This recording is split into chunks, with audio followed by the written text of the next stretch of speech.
Hello everyone, welcome to my channel Believe and Do It. I am Muhammad Arshadullah. In my channel, I will help you to get all those amazing insights through motivational inspiration tips, stories, and inviting guests to share their experience, and also to book reviews for helping you to know about the expertise view. So without any further delay, let's get started.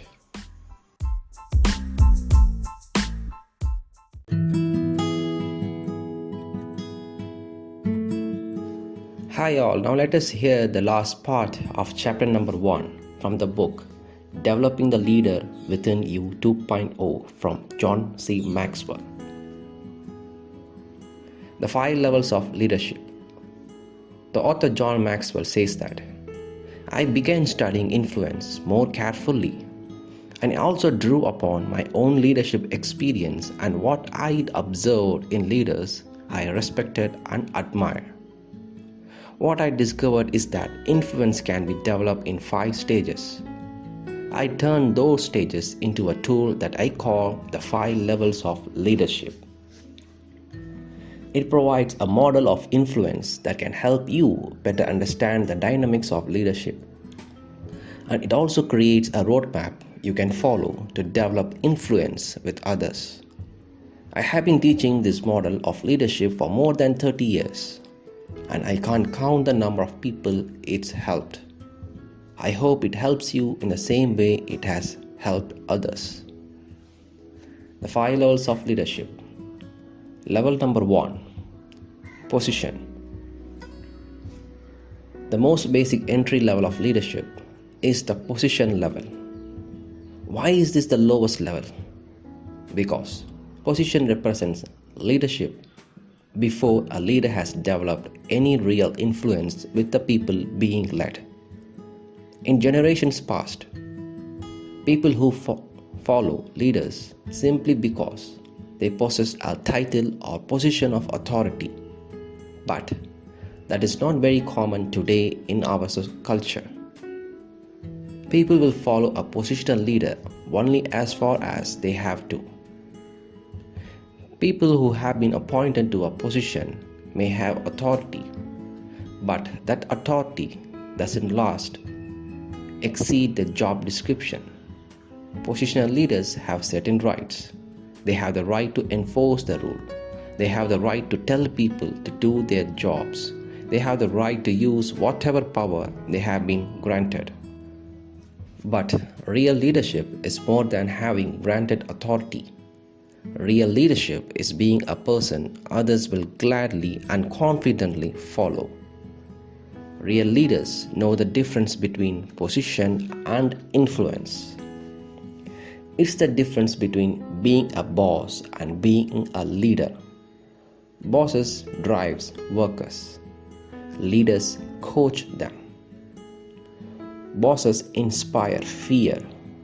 Leaders inspire enthusiasm.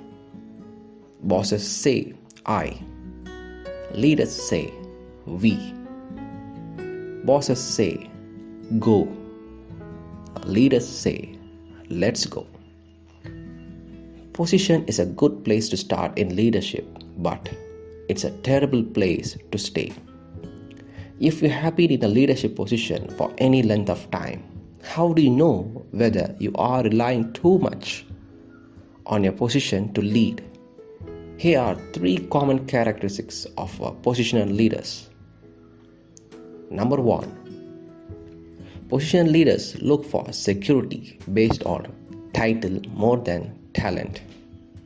Number 2. Positional leaders rely on their leaders' influence instead of their own, which means just because people may be appointed to a position of authority doesn't automatically mean they can develop influence. Because some positional leaders can't and possess no influence or authority of their own. They rely on the authority of their bosses or the person who appointed them. Number 3. Positional leaders can't get people to follow them beyond their defined authority. A common reaction of followers to positional leaders is to do only what's required and nothing more. If you have been observed leaders asking people to do something extra, like stay late or go out of their way, only to have the people refuse or say, "That's not my job," then you might be seeing the results of positional leaderships. If any of these characteristics describe you, then you may be relying too much on your position, which means you need to work harder at cultivating influence.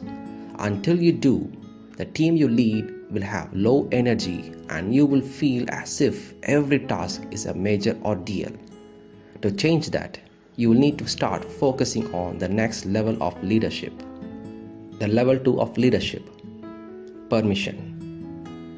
Leadership is getting people to work for you when they are not obligated. That is the essence of second level of leadership, permission. Leaders who remain on the positional level and never develop their influence often lead to by intimidation. Permission is characterized by good relationships. The motto on this level could be written as, "People don't care how much you know until they know how much you care." True influence begins with the heart, not the head.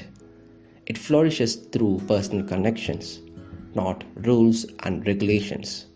The agenda on this level is not pecking orders, it's people connection.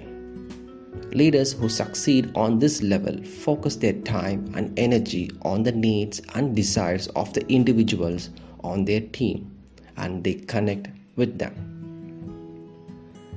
If you have been a leadership position which was given to you by your boss, and if you have earned influence on level 2, then you have acquired your people's permission to lead.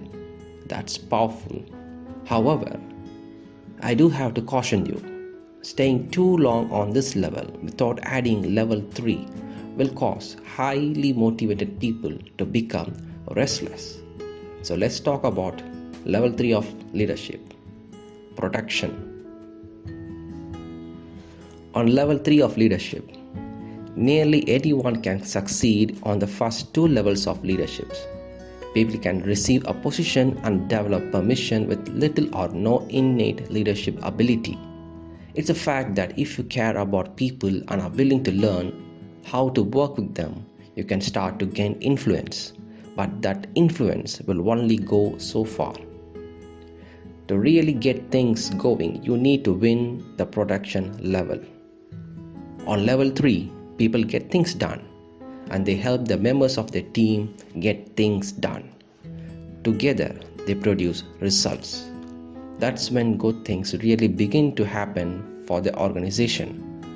Productivity goes up, people reach goals, profit increases, morale becomes high, turnover becomes low, team loyalty increases. Organizations with leaders who are effective in leading on the first 3 levels of leadership become highly successful. Organizations all over the world are searching for people who can produce results because they understand the impact they can make. When you lead a productive team of people who like working together, you give others a reason to want to work with you, to follow you. For example, if you and a friend were picking players for a basketball game and you could choose between me or the person, anyone who has more skill, it's clear that who you will pick, the guy who wins championships, not the guy who just played a high school game more than 30 years ago. You want the guy who can produce and inspire his teammates to produce high results along with you and with your teammates. Now the next level of leadership is the level 4, people development. If you gain influence with your team on level 1, 2 and 3, people will consider you a fantastic leader. You'll get a lot done and you'll be considered successful. But there are higher levels of leadership because the greater leaders do more than just get things done. There are so many different kinds of leaders, both male and female. They come in all shapes and sizes, ages and degrees of experience, races and nationalities, from genius to average intelligence. What separates the good from the great? Leaders become great not because of their power, but because of their ability to empower others. Success without a successor is ultimately failure.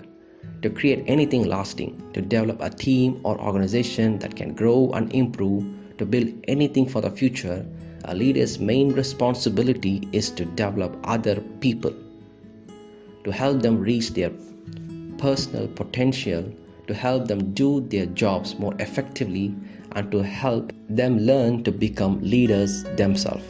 This kind of people development leads to reproduction. People development has multiplying effect. Teams and organizations go to a whole new level when leaders begin developing others.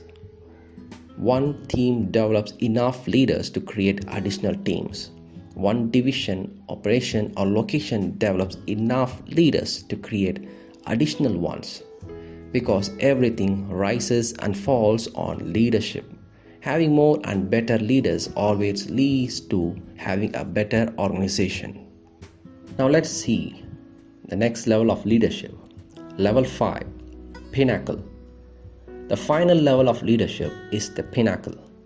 If you read the original version of this book, you may recall that the author called this level personhood, but pinnacle is more descriptive name.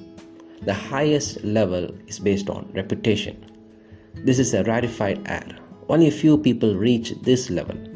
Those who do have led well and proven their leadership over a lifetime, have invested in other leaders and raised them up to level 4, and have developed influence not only in their own organizations but beyond them.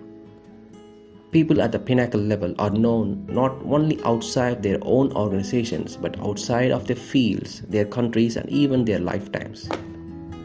For example, Jack Welch is a level 5 leader in business. Nelson Mandela was a level 5 leader in government. Martin Luther King Jr. was a level 5 leader among social activists. Leonardo da Vinci was a leader 5 in the arts and engineering. Aristotle was a level 5 leader in education and philosophy. Can anyone reach this level of leadership? No. Should we strive for it? Absolutely yes. But we shouldn't focus on it. Why? Because we can't manufacture respect in others, nor can we demand it. Respect must be freely given to us by others, so it's not within our control. For that reason, we should focus instead of developing influence on levels 2, 3, and 4, and work hard to sustain it day after day, year after year, decade after decade. If we do that, we have done all we can do. One of the greatest challenge of applying the 5 levels of leadership is that you must earn each level of influence with every person in your life. While it's true that your level of influence with others is either increasing or decreasing every day, you'll find it beneficial to focus your attention on intentionally increasing your influence with only a limited number of people at first. So let's recall the 5 levels of leadership. Level 1, position. Here, influence is based on rights. Level 2, permission. Here, influence is based on relationship. Level 3, production. Influence is based on results. Level 4, people development. Here, influence is based on reproduction. And level 5, pinnacle. The influence is based on respect. Thank you.